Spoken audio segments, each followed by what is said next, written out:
Olá, muito boa tarde a todos. Boa tarde, Tamara Freire. Boa tarde, Vera Barroso. Boa tarde a você que está aí nos assistindo. No Sem Censura de hoje, nós vamos falar do transtorno de borderline. Vamos falar de teatro e vai ter música. O novo disco de Beatriz Azevedo é um projeto autoral. Agora apresenta canções inéditas e tem participações de convidados como Moreno Veloso, Zélia Duncan e também o ator Matheus Nastergaile. Muito bom, estamos com o monólogo Borderline, que comemora 5 anos em cartaz e faz uma nova temporada aqui no Rio, na Cidade das Artes. Bruce Brandão faz o personagem com esse transtorno de personalidade imperdível. E para comentar esse assunto também a doutora Vanessa Miller, que ela é psiquiatra, neurologista, e ela vai explicar para a gente o que é o transtorno de borderline. Beleza. E você aí de casa, já sabe, está super convidado para participar do programa. Só colocar a hashtag Sem Censura nas nossas redes sociais, deixar seu comentário na live do Facebook e mandar também um recadinho pelo WhatsApp. Muito bom. Vamos começar então com a música da Beatriz Azevedo. Beatriz, o que a gente vai ouvir desse novo CD que está ali? O AG.GA.O.R.A. Exatamente, é o Agora, cheio de intenções. De intenções, com múltiplas intenções. A gente vai ouvir uma canção chamada Sem Fronteiras. Lindo. Como dizia o Adoniran Barbosa, é uma parceria minha comigo mesmo.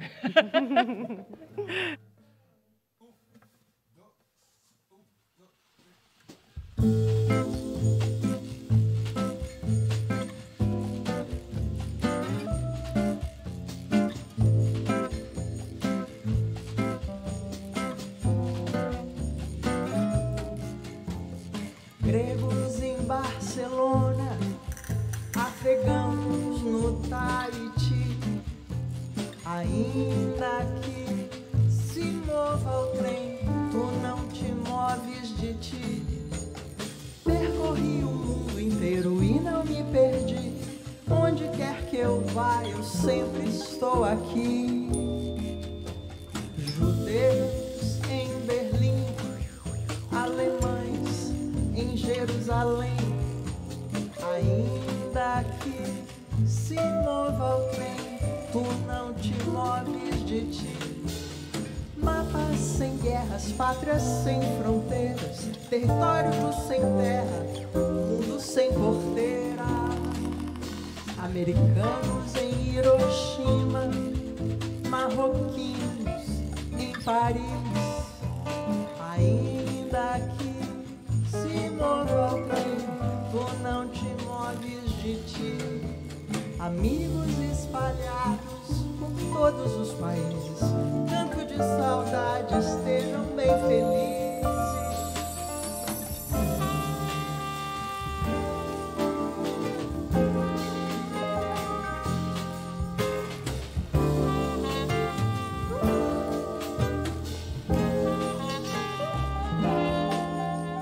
Cubanos em Nova York, franceses em Paraty, ainda que se mova o trem, não te moves de ti. Viajar sem passaporte, ser estrangeiro e não perder o norte. Brasileiros em Bagdá, indianos em Liverpool, ainda que se mova o trem, tu não te moves de ti. Amigos espalhados por todos os países, canto de saudade, estejam bem felizes. Africanos em Guadalajara, russos em Buenos Aires, ainda que se mova o trem, tu não te moves de ti. Amigos espalhados por todos os países, canto de saudade, estejam bem felizes.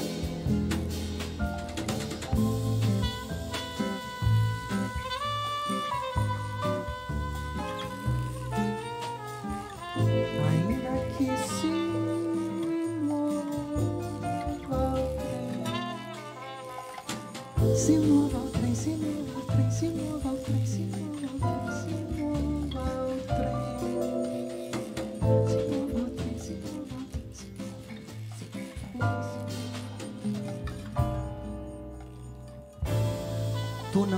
moves de ti.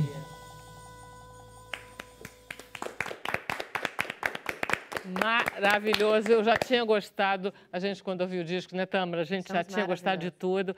Você sabe qual foi a primeira sensação? Eu tinha visto Beatriz com Moreno. Aí eu pus a primeira música, que era o Agora, justamente. Eu digo, é bacaninha isso. E de repente eu disse, mas tem uma senhora orquestra. O Moreno deve ter posto a Orquestra Imperial, mas nada, é muito melhor do que isso. Só tem Rei Imperador na sua orquestra, essa banda que toca com você. Você conseguiu uma... Eu sou devota desses músicos todos, né? Assim, Cristóvão Bastos no piano, Jorge Helder no contrabaixo, Jacques Morelenbaum no cello, Ciro Batista, que é um brasileiro que mora lá, né? Genial, que mora em Nova York há mais de 30 anos e toca com todo mundo, com Sting, com Yo-Yo Ma, aquele concerto do Garfunkel no Central Park, está lá o Ciro tocando há muitos milênios atrás. Então, ele gravou todas as percussões lá, porque ele tem instrumentos que ele vai recolhendo nas turnês. Então, ele vai para Bali, aí ele traz um instrumento balinês. Ele vai para o Japão, para a China, para a África. Então, na casa dele, ele tem instrumentos do mundo inteiro. Aí ele grava toda a percussão lá? Gravou e aí, de lá. Como é que se... Era melhor, porque eu podia trazer ele para gravar no estúdio da Biscoito Fino. Eu gravei aqui no Rio de Janeiro. Mas como que eu ia trazer a casa dele? Né? Então, a gente achou, bom, em vez de trazer o músico, é melhor ele gravar lá na casa dele, que lá que ele tem esse acervo. É um museu. Como é que você faz o arranjo da percussão para gravar? Você manda o quê para ele? A gente mandou já as bases com bateria, que já dá o ornamento, tudo, baixo, com harmonia, piano, ele ouviu isso. E aí incrementou a gente ia trocando ideias, e aí ele põe gongo oriental, tablas indianas. Não, é cheio dos negócios, aí tem pililim, toca uma castanhola, entra um sininho, entra tudo. A ideia foi fazer um passeio musical pelo mundo, centrado no Brasil, porque os ritmos que a gente está trabalhando nas músicas, né, tem samba, tem maracatu, tem Ijexá. Aí você estava falando, quando você começou, dizendo que foi uma parceria de você com você mesma, do interior de São Paulo. Você é paulista, paulistana? Eu sou paulistana, nasci na Avenida Paulista, assim, no Promátria, ali na esquina da Avenida Paulista. Sou bem paulistana, mas eu tenho família mineira, de origem mineira, e carioca. Tá. Família lá de Ouro Preto, assim, bem... Quer dizer, é um interior meio, porque é urbano pra caramba. A cidade foi uma das capitais, né, do Brasil, antigamente. Então, eu sou meio misturada, assim, e morei muito tempo fora, Vera. Então, assim, fui estudar música em Nova York, fiquei 5 anos, morei em Barcelona, morei em Paris. Então, quando eu voltei para o Brasil, qualquer lugar eu estou em casa, entende? Assim, eu não tenho mais aquela coisa... Tenho que morar em São Paulo o resto da vida. E eu sou apaixonada pelo Rio de Janeiro, pela natureza. Nisso tudo, você ainda mora no Rio? E agora eu moro. A gente está com tudo. Uma paulistana, com esse currículo todo, morando no Rio, estou me achando. A música que ela escolheu para começar o programa era para dar o tom já, né? Exatamente. Dessas contribuições que você recebeu para o seu álbum. Dos gregos em Barcelona. E do que é você também, né? De todas essas contribuições. O mais engraçado é que ela não sabia, quando ela pensou nisso, que a gente ia falar de borderline, que quer dizer exatamente fronteira. Então, por acaso, o Borderline combinou com essa música que você escolheu, apesar do disco ser todo muito lindo. Eu fiquei enlouquecida porque eu estava vendo as coisas e, de repente, vamos ver o que ela fez com insensatez, por que ela escolheu isso aqui. E aí você pôs um tango argentino enlouquecido, com bandoneão e tudo, não tem? Que ficou maravilhoso. Uma homenagem ao... Nossa, a Piazzolla. A Piazzolla, e com essa ideia... Porque quando eu morava em Nova York... Do Jacques Morelenbaum. Eu passei numa rua e tinha uma plaquinha lá que o Piazzolla morou aqui na década de tal, numa casinha no East Village. E depois eu passei em outro endereço e tinha Tom Jobim, Antônio Carlos Jobim, morou aqui em Nova York. Eu falei, que máximo, os dois geniais, dos maiores músicos da América Latina. Com certeza. Moraram em Nova York na mesma época. Será que eles fizeram uma parceria? Né? Eu tinha agarrado, né? Se eu fosse um dos dois, eu tinha...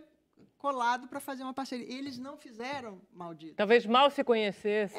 Acho que sim, um admirava o outro, mas não sentaram para fazer. E eu falei, tá bom, agora vocês sentam aqui, eu vou fazer no meu arranjo, eu vou botar os dois tocando juntos, e casou muito a harmonia do Insensatez, que é um clássico já da música brasileira, muita gente gravou, mas a harmonia encaixa direitinho com o Piazzolla. Não, ficou genial. Eu acho que só quem fez uma coisa parecida foi quando o Fagner gravou As Rosas Não Falam, também conforme um tango, e que ficou uma coisa de louco quando ele fez isso. E me deu essa sensação. Você conhece, sim, conhece. As Rosas Não Falam do Fagner? Conhece. É porque você não está ligando com o tango, mas você vai ouvir, você vai ver. Ou é Fábio que ele faz, enfim. É muito impressionante, né, Tâmara? É, maravilhoso. E, além disso, você gravou Lavinha Rosso também, né? Sim. Também fez uma versão para essa música. Exato. Tirando essas duas, o resto do álbum é tudo seu de composições. Que mais que você teve de contribuição? Com parceiros, né? Então, assim, essa Sem Fronteiras é comigo mesmo. Mas o canto eu fiz com o Moreno Veloso, né? Que também a gente começou a fazer shows aqui pelo Rio, fomos para Belo Horizonte, para Brasília. Então, eu adoro a música do Moreno, a voz dele, o timbre. Então, ele veio cantar nos shows e a gente fez música juntos. Tem uma outra parceria com a Zélia Duncan. Vocês aqui falam Duncan, né? Varia. É bom que ela se multiplica em outras. Ela não Quem inventa de morar no Brasil com esses nomes estrangeiros, como você trabalhou com Nath Argaile, você sabe bem disso, que a vida é dura. Uma hora você tem que se render. Exatamente. Diz qualquer coisa, tá bom. Então, eu fiz uma parceria com a ZD. Você está falando no microfone? Tá dando algum defeito? Não.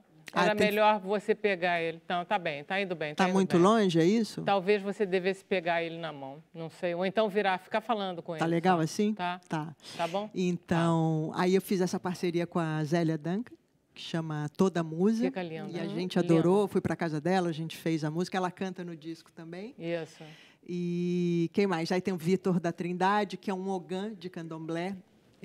Ele é filho da Raquel Trindade, neto do Solano Trindade, que é um dos poetas negros assim que primeiros a publicar sua poesia, sabe, numa época em que não tinham tanto espaço, né? Hoje a gente está assistindo um movimento legal, bacana, afirmativo, né? De lugar de fala, de ocupar. Mas o Solano Trindade nessa época foi um pioneiro ao publicar seu livro, dizer eu sou poeta, né? Sou poeta negro, tudo. Então o neto dele é meu parceiro, como o filho do Caetano. As pessoas escutam, falam é o Caetano, não é o filho. Então é isso. E os músicos são parceiros porque eles são tão grandiosos, né? Esses músicos que no arranjo sempre colaboram. O Cristóvão Bassa é um diretor musical, né? Maravilhoso. Você, pelo jeito que você está falando, você é uma pessoa fácil da gente conviver. Não é uma pessoa complicada, então não é difícil para você trabalhar com tanta gente muito talentosa e tanta gente diferente, né? Moreno, Mateus. Eu adoro exatamente essa pluralidade, sabe, de gerações, né? Quando eu comecei a fazer teatro em São Paulo, eu lembro assim que a maioria dos grupos de teatro era assim, se a pessoa tinha 20 anos, eram mais 15 atores, todos de 20. E aí você ia ver aquela peça que o Rei Lear, entendeu? Que o cara já é um avô. Já de 60 representado. E todo mundo com 20 anos, eu achava aquilo estranho. Então, quando eu comecei a fazer minhas peças, eu botava a Maria Alice Vergueiro, entendeu? Fazendo um papel e uma outra de 15. Eu gosto da mistura das gerações, das regiões do Brasil. Então, sabe, tem músico do Ceará, tem músico de Santos que mora em Nova York, tem carioca, tem paulista, essa mistura toda, e do mundo, porque eu acho que a arte é a linguagem sem fronteiras, é a linguagem universal. É a língua que eu falo, não é nem português, nem brasileiro, nada, eu falo arte. A gente tem duas conversas com você. Tem a conversa da música e depois tem a conversa do teatro, porque ela é inteiramente formada em artes cênicas, faz teatro, trabalha com Zé Celso. Estou apaixonada aqui. Não é impressionante? Ela tem e fala nesse tomzinho assim, né? E ela é escritora também, Vera. Pois ainda tem os livros. É muita coisa. Ela é assim, ela é calma, mas é só por fora, porque isso deve ser um vulcão em erupção para dar conta de tanta coisa. Não é não? É simples, é que o pessoal fala que você faz muitas artes em várias linguagens. É porque eu não sei fazer outra coisa. Então, eu me concentro... Você é limitada, né, eu sou uma pessoa super limitada, não sei fazer matemática, medicina, engenharia. Dirijo, só todas essas coisas. Então, como eu não sei fazer nada nessa vida, eu não presto para nada. Ela resolveu fazer essas coisas. Tá em boa resolveu fazer companhia. todas as artes muito bem. Pois é. Com muita excelência. Mas me diz uma coisa, que invenção é essa? Você canta com Mateus Nath Argaile em francês, duplinha, dueto. E canta sozinha L'Avion Rose, é L'Avion Rose que você Exatamente, canta, né? exatamente. Por que você inventou isso? Vamos lá. A música que você adora, ouvir a criança, só pode ser. Eu tenho essa coisa da poesia de ficar muito atenta às letras, né? Claro que eu estou ligada na melodia, no arranjo, no ritmo, mas a letra me chama muita atenção. Então, da mesma forma que quando eu parei para ler a letra de Insensatez e ouvi a bossa nova, eu falei, poxa, essa letra ela é muito mais contundente, apaixonada e de cortar os pulsos, a insensatez que você fez. Quem nunca amou não merece ser, sabe? É uma letra que pega pesado assim no dado emocional. E a bossa nova é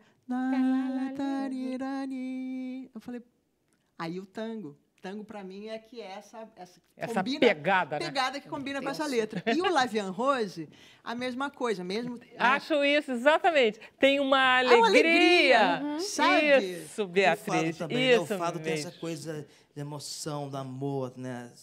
Ali na pele, essa coisa Intensa. visceral, intensa. É que a gente vai falar. Muito bom. A gente vai voltar, então, depois do intervalo, com teatro. Maravilha. Não para o assunto. Vamos lá, gente. Um intervalo, rapidinho.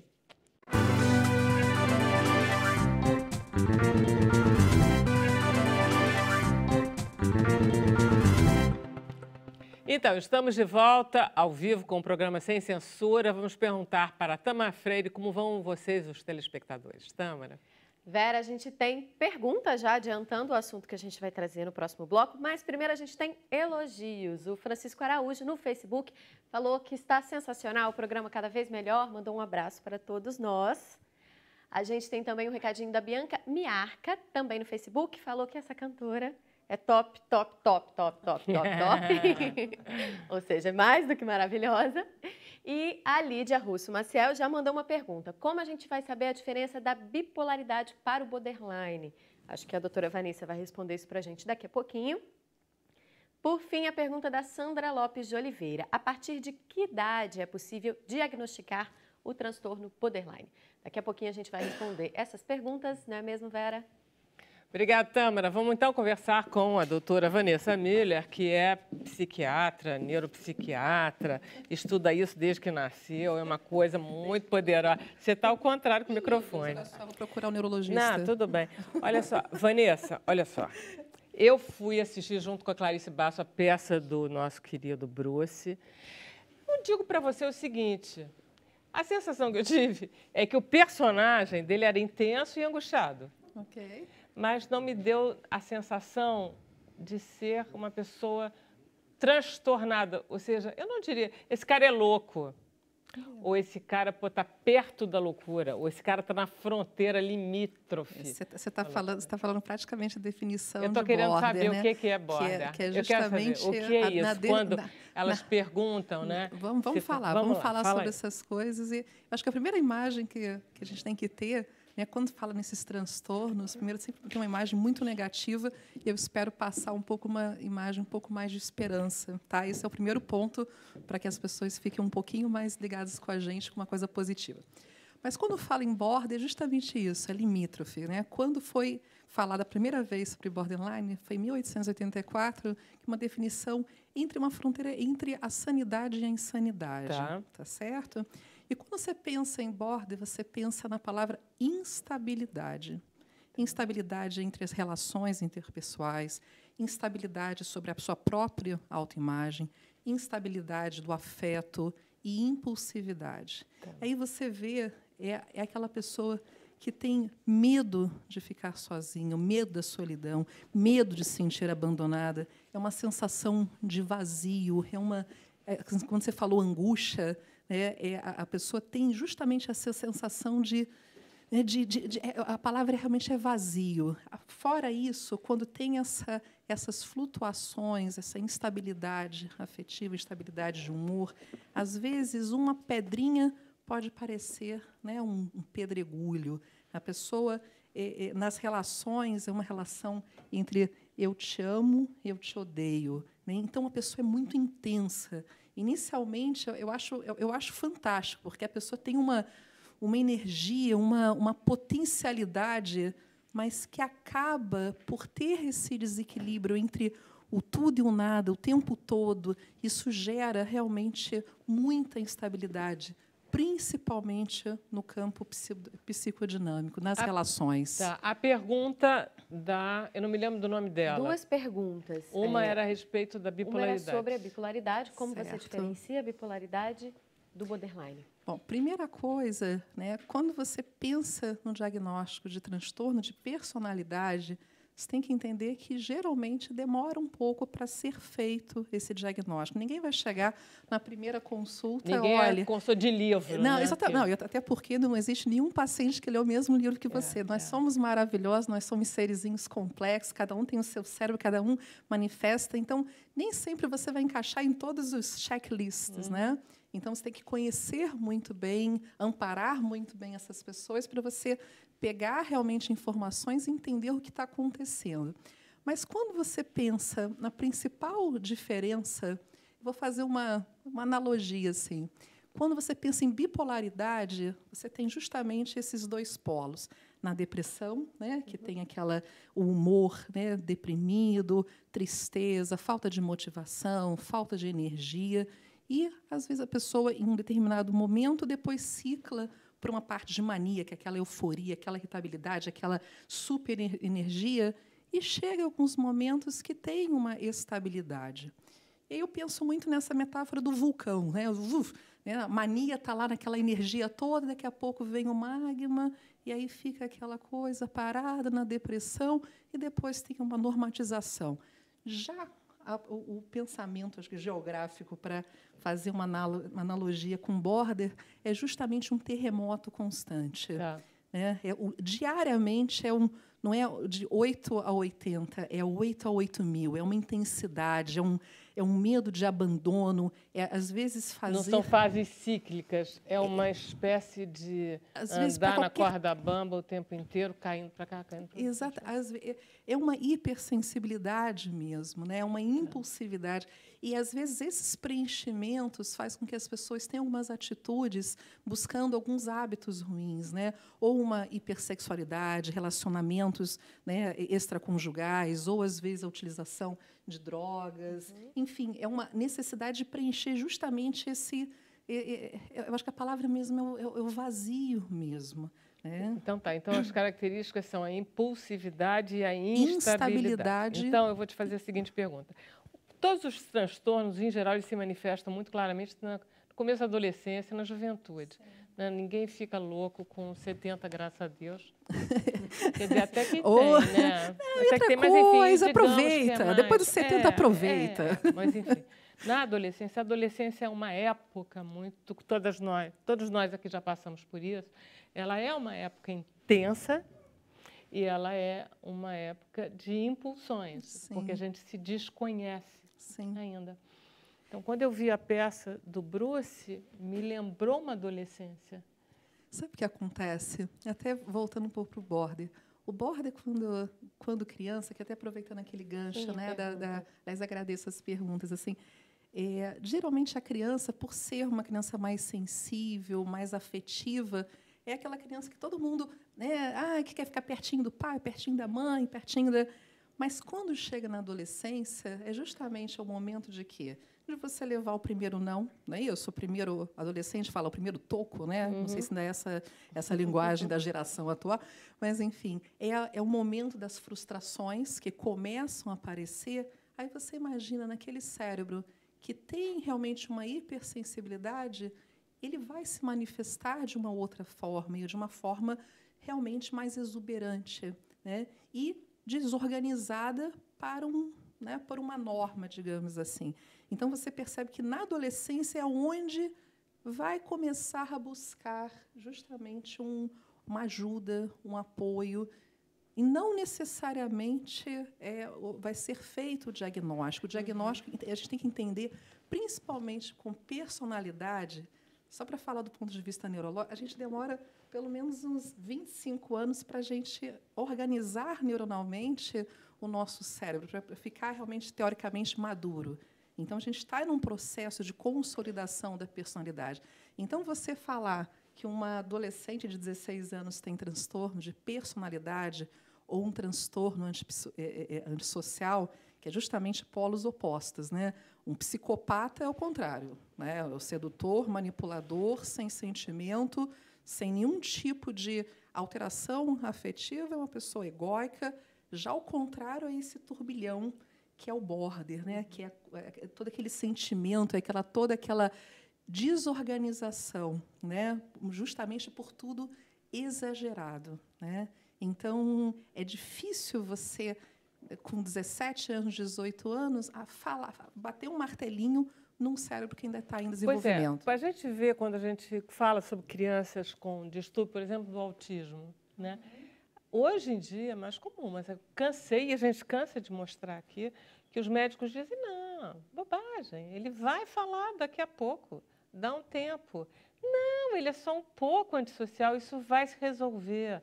E os pais e as mães desesperados quando eles veem que tem uma problemática aí um pouco maior do que um simples probleminha social.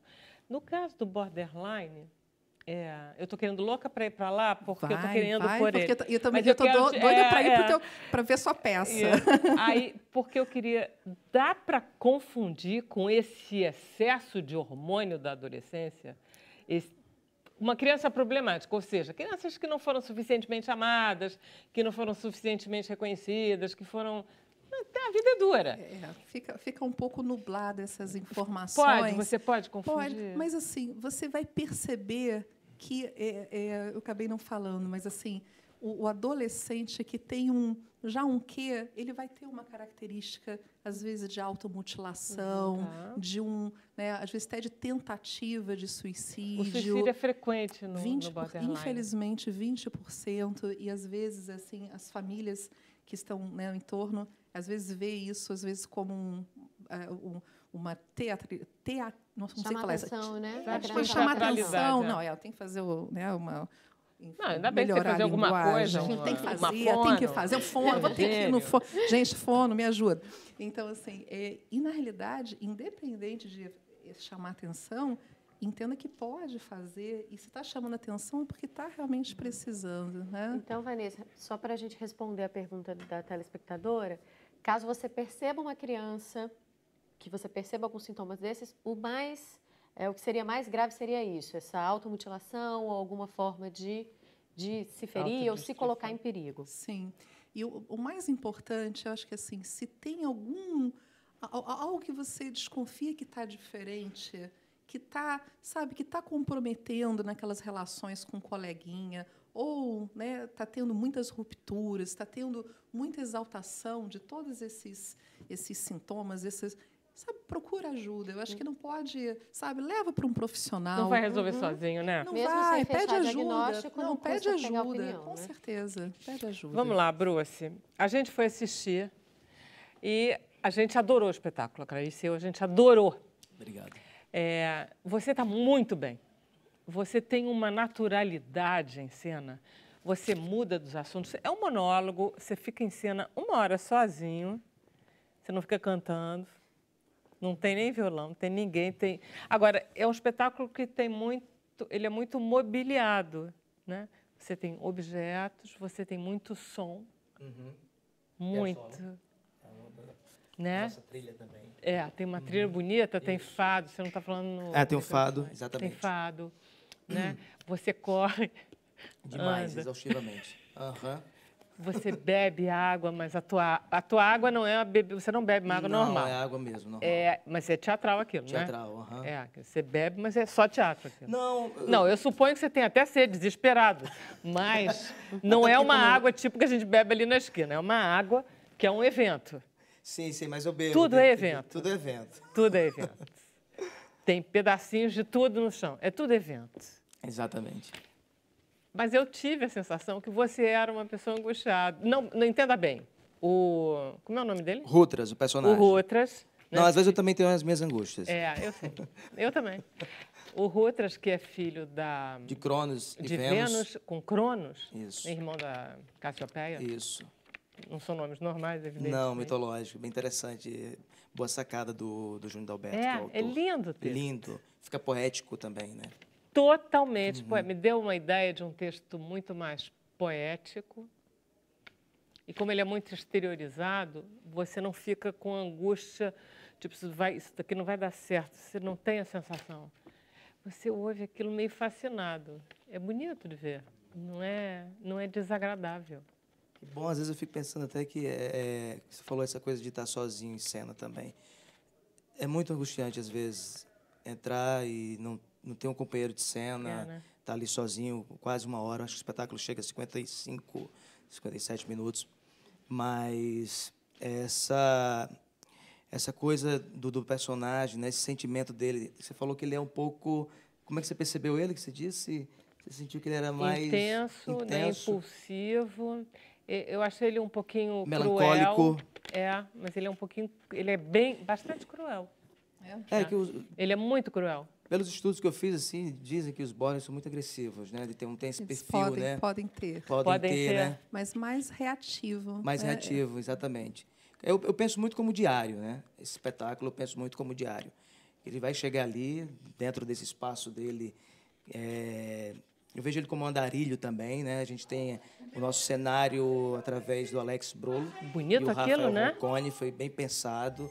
Que fala dessa aquelas concha, né? 4 telas e você pode mexer e elas tomam... Isso, como fosse coisas da cabeça dele, né? Essa coisa tecnológica também que ele fala. Muito. Do mundo cibernético, né? Essa geração dos anos 90 para cá, que vem o tempo inteiro... Isso é muito bom. Vidrado no celular, na internet, buscando autoafirmação o tempo inteiro. Então, acho que isso aí deu um jogo muito interessante para o tema. Eu não considero ele... até porque eu não sou psiquiatra, mas eu não vejo ele como borderline. Eu vejo uma história border, uma história muito intensa. Foi assim até que eu conversei com o próprio autor. Falei, que tal a gente colocar Rutras, só o nome dele na peça? Ele falou, não, eu quero que tenha o nome do meu título, do título da peça. Rutras, da surta, né? Rutras, eu até pesquisei. Da surta, né? Aham, sim. Surta. Sim. Eu pensei em Arthur e surta. Aham. Tem um... Casa bem. Porque Rutras, eu não conheço nenhum Rutras.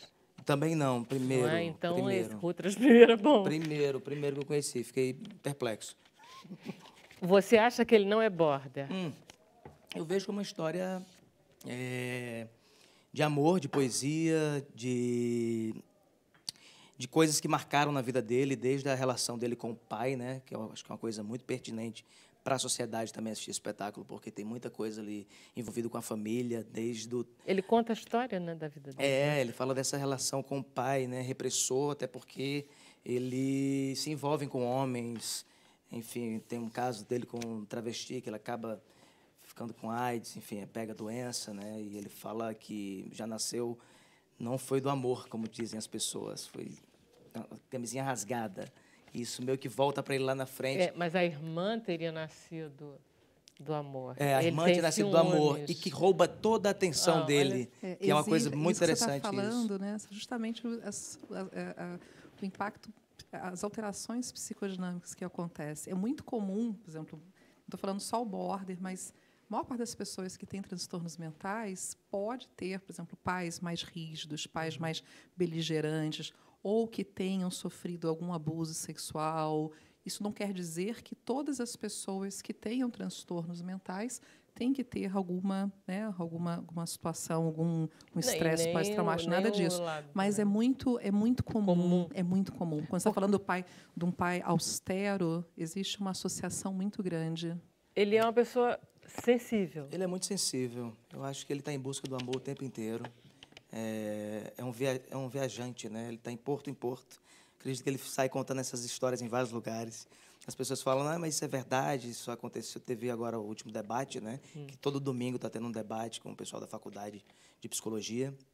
E aí o cara perguntou, mas isso que está acontecendo é verdade? O autor passou por isso? Eu acho que é coisa da cabeça dele. Muita coisa que acontece ali, ele viveu e outras não. Mas do personagem, eu acho que tem... Às vezes ele até me engana. Ele começa contando a história, depois eu acho que isso tudo não aconteceu. Eu acho que isso é coisa da minha cabeça. E isso é intrigante para mim, porque eu também me questiono no espetáculo. É um espetáculo tão questionador que me faz me questionar em cena. Então, muitas vezes, eu entro num lugar que eu tenho que ter muito cuidado para poder voltar. A gente até estava conversando antes sobre isso. Sim. Não, gente, ele eu falei com... Para com isso, Eu falei com o diretor. Não foi... Para com isso. Uma coisa que eu achei muito interessante, né, Enfim, aquele bate-papo ali do... E quando o ator ele entra tanto num personagem, entenda que o seu personagem ou, né, o Bruce, né, é o mesmo cérebro. Então, não é incomum você ter, para o mecanismo automodulatório, toda uma reorganização cerebral e entrar, às vezes, até numa sintonia e até mesmo de uma depressão, de uma ansiedade. E a gente estava conversando um pouco, porque ele estava falando justamente, né, de tanto você atuar que, em alguns momentos, você se sentia um pouco triste, um pouco ansioso. Jura? Isso eu achei muito interessante. Não te exorciza, não, Bruce? Não tem o lado oposto? Quer dizer, representar uma pessoa assim... Não tem o lado justamente de exorcizar isso? Então, acontece duas coisas interessantes assim, extremas para mim. Uma é que eu vou lá para baixo, como aconteceu esses dias. Deprime? Eu falei com o diretor, eu acho que eu vou terminar nos 5 anos agora, porque é muito desgastante. E aí eu falei para ele, não, eu estou tendo uma crise existencial, coisa normal. Já tive alopecia areata, que é um tipo de queda de cabelo. Alopecia é isso? Ah, não, gente, olha só a alopecia dele. Eu quero. Que inveja. Não, mas eu já tive. Para com isso, Bruce. Não, voltou tudo, graças a Deus. Eu até achei que era calvície. Como? Diz pra gente que já recuperou. Já recuperei. Claro. Ah, bom. Então, fico mais O aliviada. dermatologista falou, não, vai pra praia, cara, sossega um pouquinho, vai pegar um sol, vitamina aí nessa cuca e relaxa. E tem outras vezes também que eu fico morrendo de saudade. Claro, você está muito bem no espetáculo. A gente fica, tipo, querendo voltar para justamente tirar essas coisas todas que estão aqui dentro. A gente vai começar quando a temporada? Que eu já estou doido para jogar tudo fora que está acontecendo durante 6 meses da minha vida. Também 5 anos é muito tempo, né? Muito tempo, muito tempo. A gente fez nossa estreia foi no Jardim Botânico em 2015. Fizemos 24 apresentações de quinta a domingo. E depois fizemos a temporada no Zimbinski, já viajamos para Curitiba, o Festival de Curitiba, fizemos em São Paulo também, no Parlapatões. Eu ia toda semana para lá e voltava.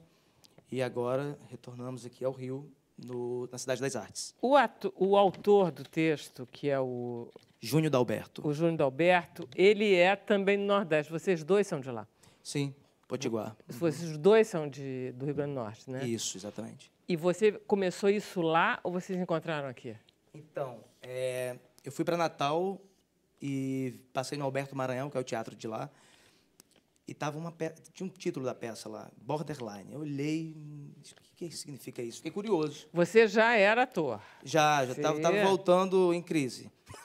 Você estava voltando? Como sempre, crise existencial, Natal. psicológica, meu Deus, tenho que voltar para minha família, dar um tempo, depois volto para cá, faço outros trabalhos lá em Natal, e nessa eu já estava voltando para o Rio. Tá. Nesse mesmo dia, quando eu passei no Alberto Maranhão. Foi até meio que uma despedida. Eu vou passar por aqui e vou dar um tchau para o teatro e vou para o Rio de Janeiro, vou voltar. Mas quando eu passei, eu vi o título da peça e fiquei curioso. Aí fui estudar sobre o tema e, em seguida, eu entrei em contato com o autor. Falei, quero muito... eu vi que você estava em cartaz, mas eu não pude assistir, que era com outro ator. E ele mesmo também dirigiu o espetáculo. Ele falou, deixa sair o livro, que se chama Cangaço, Carcará, Sangue no Lento. Que legal. E outras contações de história. São 7 contos. Aí eu falei, tá bom, quando estiver pronto eu te mando. Aí, 3 meses depois, ele enviou. Eu li e disse, que é isso? Disse, que loucura, eu quero ler mais. Li umas 3, 4, 5 vezes esse livro dele, até então eu falar, eu posso montar seu espetáculo aqui? Ele falou, pode. Vou te enviar o texto adaptado. Aí, é um conto, então? É um conto. Mas é um conto nessa linguagem de dentro do personagem? Sendo que a gente fez uma mistura também, eu e o diretor. A gente pegou algumas referências, né? Tanto da música, né, com Astor Piazzolla, o fado, da Amália Rodrigues. Buscamos também o Bob Wilson, o Dali, que é essa coisa tudo fora do lugar, né? Essa coisa do Bob Wilson também, dessas cores que a gente traz para a luz do Felipe Lourenço, que imprime isso nas telas, esse momento. Eu acredito muito que as estações do ano, eu particularmente, dá essa alteração de humor, dá essa mudança Mas você tem razão. Em São Paulo, as pessoas são muito mais... né? Todo mundo muito quieto, não fala com muita gente. Natal, se você for para o Nordeste, todo mundo vai lá para casa, todo mundo fala com todo mundo naturalmente. Está quente hoje, né? As pessoas se expõem mais. Não é à toa que tem tanta depressão na Europa. Na Europa tem muita depressão, eu acredito muito isso. Sim. E a gente imprime isso nas cores do teatro, do cenário do Alex Brolo e do Rafael Roncone. A gente traz isso muito para essa complexidade da. A gente acabou não dando serviço, é bom a gente dar logo antes que a gente esqueça. E eu falo muito. Não, tudo bem, tá bom. Vamos lá, a gente está na Cidade das Artes. Estamos na Cidade das Artes, na sala eletroacústica, sexta, domingo. Ficamos agora até o dia 1º de setembro. Tá, sexta e sábado, curta temporada, 5 semanas. Tá. Faltam agora 2. Sexta e sábado às 20 horas e domingo às 19 horas. Nesse domingo vai ter um debate após o espetáculo. Sempre com o pessoal de psicologia? Sempre com o pessoal da psicologia, pessoal da faculdade da UVA, da Estácio e outras faculdades. Vanessa, estão indo assistir. Quando você for, eu vou. Bora? Eu quero ver. Bora? Quero ver de novo. Com o debate deve ser... Não, com o debate deve ser bem legal. O Matheus também, tá? Muito enriquecedor. Eu sempre falo para ele. Sim. Ele ainda não viu. Não viu, o Matheus não viu. Viu uma peça dele muito boa lá no Poeira, que é de poesia da mãe dela. É lindo? É lindo? Lindo. É lindo. Desejo, é lindo. Lindo desejo. Poemas. Sem falar que ele é um ser humano muito lindo. Daí eu já sou admirador dele desde desse lado dele, da pessoa do Matheus. Maravilha. A gente vai fazer um intervalo, a gente volta já já.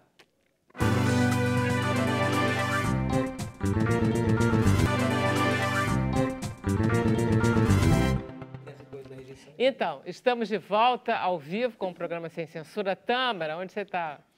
Estou aqui, Vera, para ler mais algumas perguntas para os nossos convidados. A Eva mandou esse recado pelo WhatsApp, ela é lá de Fortaleza, no Ceará, e ela disse que o filho dela foi diagnosticado com transtorno borderline há 2 anos e ainda é difícil entender tudo o que ele é.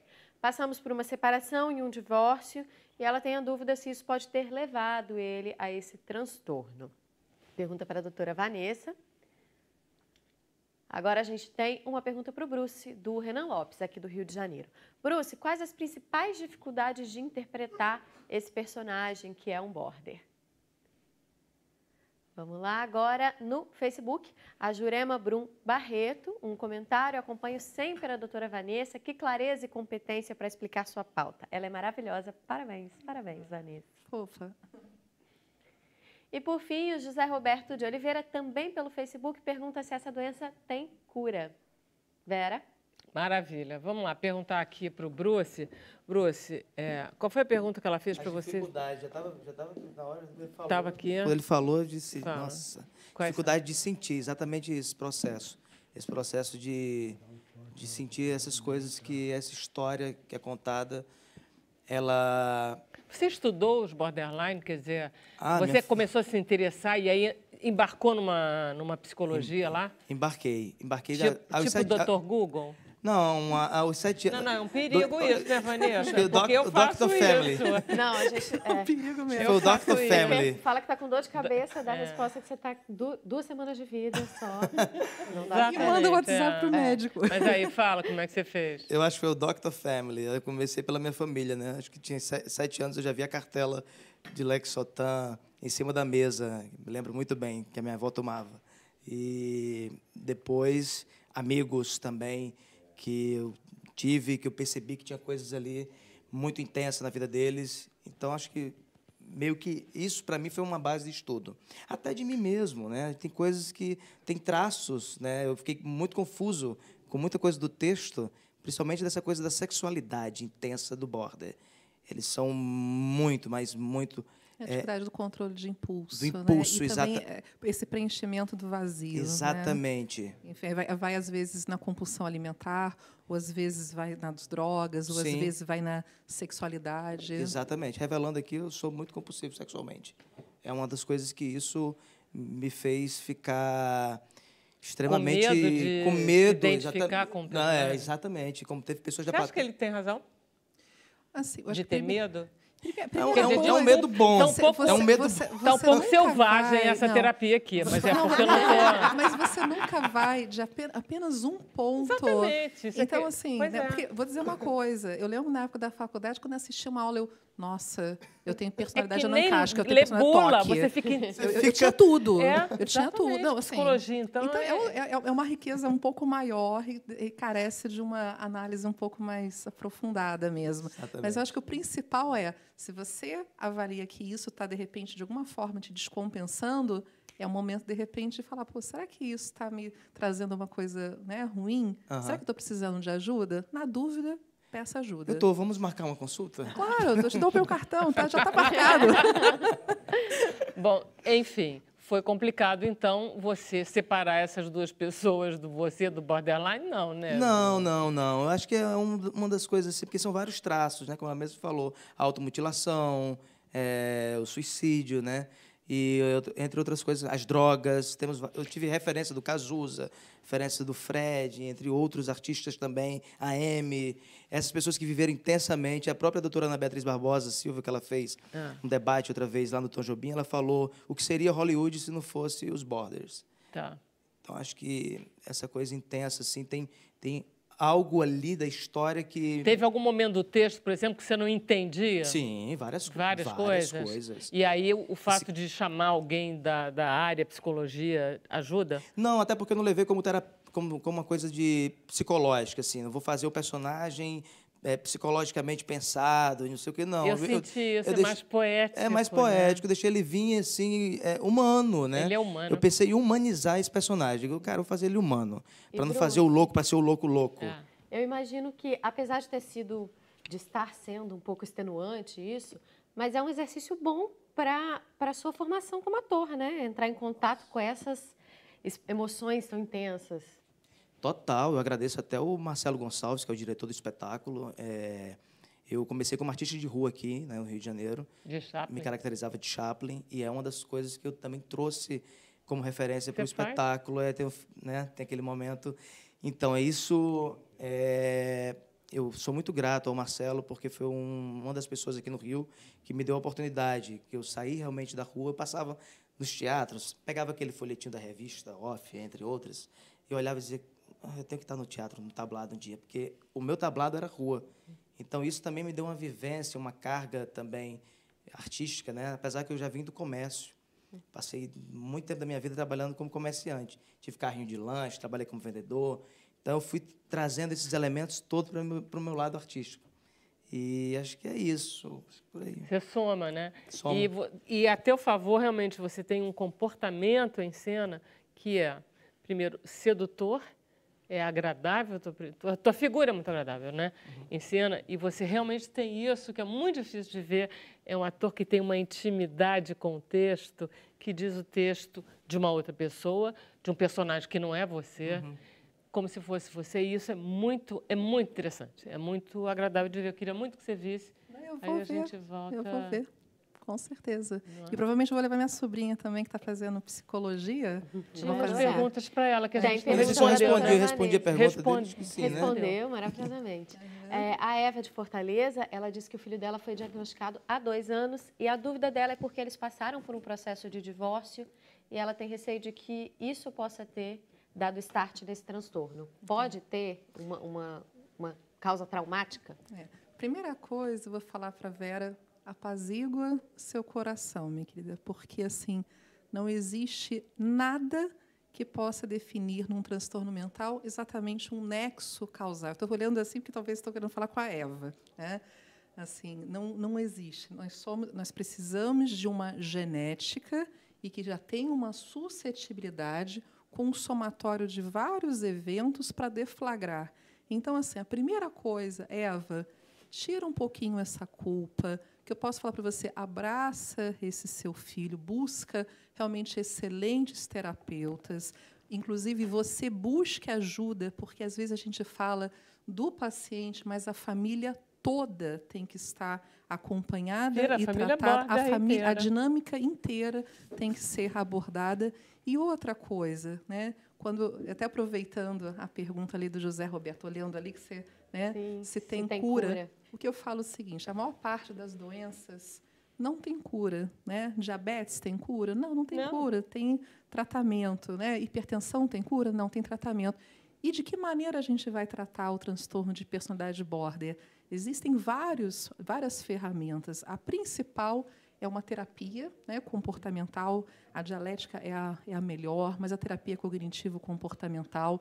E para aqueles sintomas de impulsividade, de alterações afetivas, ou até mesmo os pacientes com transtorno de personalidade, às vezes têm quadros depressivos, quadros, né, de bipolaridade, você vai tratar o sintoma da impulsividade. Então, às vezes, um estabilizador de humor. Os remédios são muito melhores agora, não são? Sim. Eles tiveram... E a outra coisa, Vera, que eu acho que é também legal, tem saído alguns artigos muito legais em neuromodulação, porque entender que se você tem uma impulsividade, uma tomada de decisão inadequada, a gente está falando de uma regiãozinha, né, que é o córtex pré-frontal, que é justamente aquele da tomada de decisão. E se você tem técnicas que conseguem modular, modificar essa região, você pode ajudar a ter um pouco mais de controle. Então, a gente está no momento em que está surgindo novas técnicas, as medicações, eu entendo, ainda existem muitos efeitos colaterais, mas pode ajudar muito, e a terapia é, sem dúvida nenhuma, o melhor método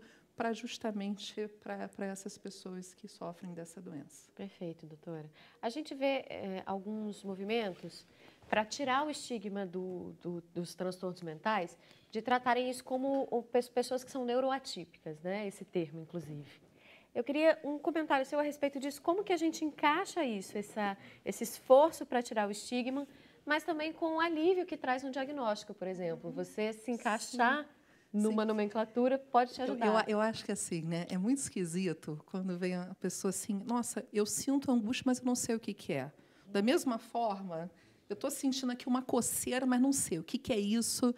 Quando você dá um nome a uma coisa, primeiro que você chega e fala assim, não, eu tenho um diagnóstico. Entenda que nem sempre é naquele momento que a pessoa, né, que chega exatamente ao seu consultório.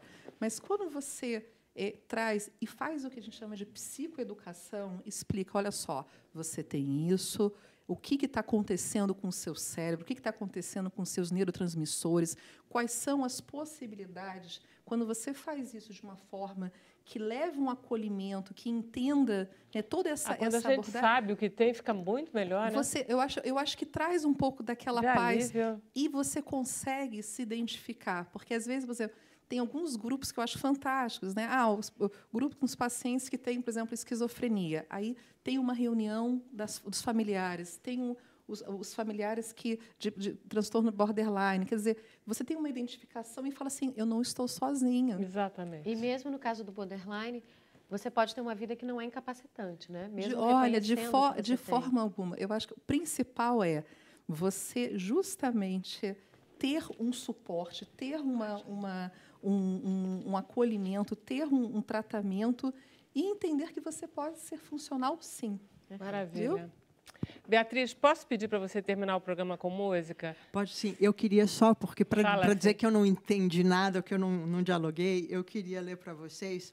Eu não sei se... Tem uma personagem do Almodóvar, de um filme, que fala assim, não estou curada. Então, eu acredito Posso sugerir uma coisa? Diga. É que a gente vai ficar 5 minutinhos no Facebook depois. Ah, tá bom. Para você ler no Facebook, porque aí você terminava o programa, legal. a gente ouvindo, Tá todo bom. mundo da TV aberta podendo ouvir o teu violão mais um pouquinho. Tá bom. Você tinha pensado o que agora? Agora a gente pode fazer, falando disso, da arte como uma cura, como um caminho. E é ótimo. Arte, terapia, musicoterapia. É uma música afrodita. E que eu brinco com isso, com a mitologia grega, mas tem a mitologia negra. Então, é a afrodita.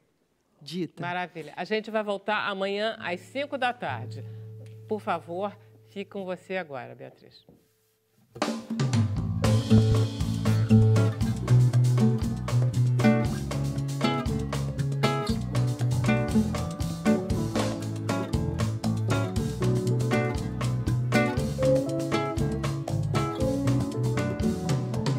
Afrodite, se quiser, eu sou homem e mulher, Logunedé, Oxumaré.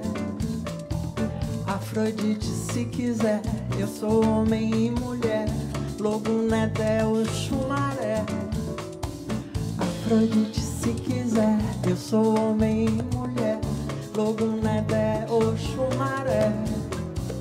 Afrodite, se quiser, eu sou homem e mulher, Logunedé, Oxumaré.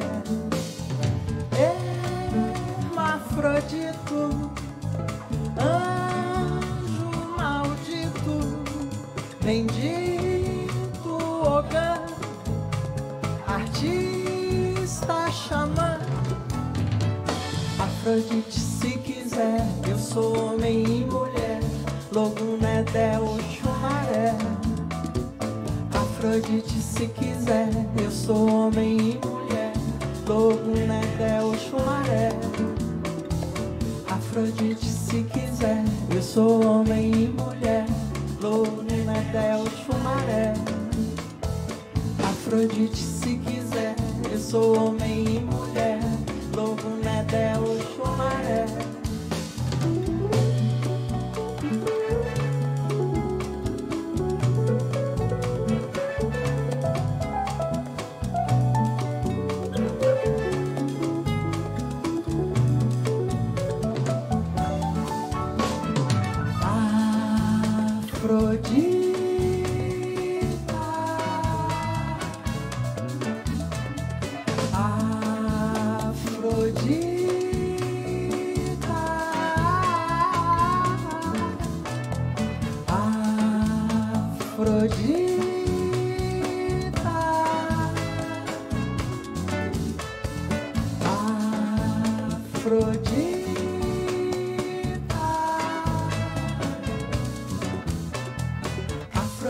Afrodite, se quiser, Afrodite, se quiser, Oxumaré. Afrodite, se quiser, Logunedé. Afrodite, se quiser, Oxumaré. Maravilha. Agora, leia aí o você estava... É porque tem tudo a ver com alguns poemas do livro Abracadabra, que esse abracadabra tem uma coisa desse caminho que a arte é uma cura. Para quem é artista... Ela está no microfone. Eu estou no microfone. Agora sem mais. Não, é porque e aí tem alguns... É claro que com leveza, né, com bom humor, mas eu não resisti, vocês conversando sobre isso e tudo. Eu lembrei desse aqui. Se eu achar, aquela hora eu estava na... Não, pode procurar com calma. Quando criança, para me acalmar, não me deram Ritalina nem Rivotril. O vizinho ouvia Zimbutril, eu tomava Ritali e bebia Baby do Brasil. Oh, muito bom, muito bom. E é um outro que eu lembrei, que é a coisa do que você falou da internet, né? Que eu sinto que dessa hoje conexão. Hoje em dia está todo mundo, assim, é um hospício, né? Assim, as redes sociais, é cada maluco, né? Cada gente louca. É geral isso, hein? E aí eu acho assim, eu escrevi esse também meio para falar disso, assim. Procurei você no chat, você escapou no Skype. Pinterest, acho muito hype. Agora tem mais glitter no Twitter. Eu queria falar com você no WhatsApp. Eu vi que você mudou seu look no Facebook. Um beijo, até amanhã. Vejo você no Instagram. De tanto ficar online, nós estamos todos ficando borderline. Tudo a ver. Abalou. Muito bom. Vamos lá, Fá. Perfeito. Vamos com os recadinhos. Primeiro, Fernanda Alencar no Facebook disse boa tarde. A cantora Beatriz Azevedo é sensacional. Sensacional. Concordamos, Fernando. Já o Canindé Gadelha disse também que a Beatriz é show. E deu um show aqui pra gente hoje, né? Breve, mas maravilhoso. Você acabou não dando nada a respeito de algum show, de alguma apresentação? Então, a gente vai lançar sua. primeiro em São Paulo, aqui no Rio ainda vamos fazer nesse semestre, mas tem, assim, já dá para ouvir o disco agora, dá para ouvir no Spotify, no Deezer, nas redes sociais, no YouTube, dá para comprar o disco da Biscoito Fino, que é uma gravadora maravilhosa, que acredita na música brasileira. E o livro de poemas também dá para comprar, é de um selo de São Paulo. Eu faço assim, capa dura, né? Porque é livro, ele é bonito, assim, o livro. não é aquele xerox que às vezes fazem, né? É um selo editorial que só publica poesia. Então, assim, eu vivo com os malucos de altíssimo grau. Porque a pessoa abre uma editora e só publica poesia. Olha só, de altíssimo grau não sei, mas de altíssimo nível, com certeza. Não, eu vou indicar, eu quero esse Vamos lá, livro, diz aí de novo o serviço da peça. Sexta a domingo, sexta e sábado às 20 horas, na Cidade das Artes, Sala Eletroacústica, e no domingo às 19 horas. Até o dia 1º de setembro. Temos 2 semanas ainda. Maravilha, Apareçam. todos lá. Quero ver vocês dois para a gente depois comentar, pelo amor de Deus. Sim, tá bom? Eu vou levar minha sobrinha. Maravilha. Podemos, então, ir embora? Vamos embora, então. Gente, prazer tê-los aqui. Obrigadíssima. Amanhã a gente volta às 5 da tarde, certo? Certíssimo. Estamos aqui amanhã às 5, não perca.